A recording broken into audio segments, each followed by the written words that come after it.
पंडित जवाहरलाल नेहरू देश के प्रधानमंत्री बने हैं। आज 68 साल पूरे हो रहे हैं। जब जवाहरलाल नेहरू प्रधानमंत्री थे, उन्होंने कहा हम गरीबी हटाएंगे। फिर इंदिरा जी प्रधानमंत्री बनी, उन्होंने कहा हम गरीबी हटाओ का नारा दिया। फिर राजीव गांधी जी ने गरीबी हटाओ का नारा दिया। फिर सोनिया गांधी जी ने गरीबी हटाओ का नारा दिया। आज पंडित जी का पंतु राहुल गांधी भी गरीबी हटाओ का नारा दे रहा।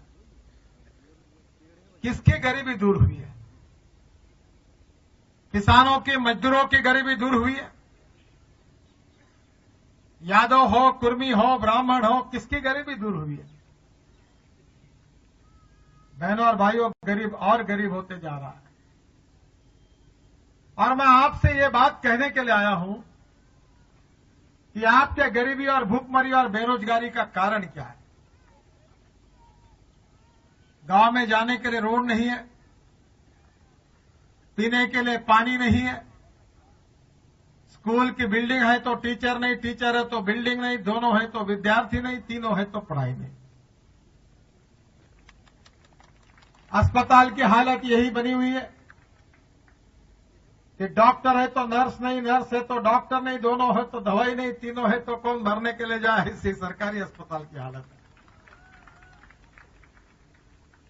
सीमा जी बता रही थी कि लोग बोलते हैं बिजली चाहिए।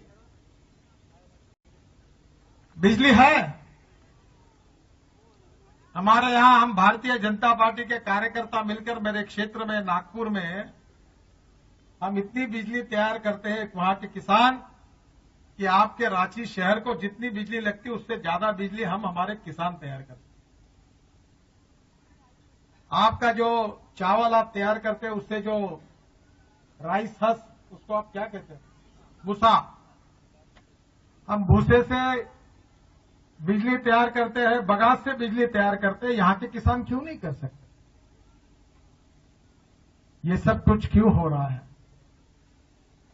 एक शायर ने कहा है, वो केवल उसकी शायरी में बता रहा हूं, मैं किसी को कुछ कह रहा हूं। उसने कहा कि इधर गधे उधर गधे, सब तरफ गधे ही गधे, अच्छे घोड़ों को नहीं है घास और गधे खा रहे च्यवनप्राश। अब मैं न किसी को गधा कह रहा हूं, न किसी को च्यवनप्राश खिला रहा हूं। समझने वाले को इशारा काफी होता है कि क्या हो रहा है। मेरे लिए सौभाग्य की बात है कि बहुत ही कम अवधि में मुझे दोबारा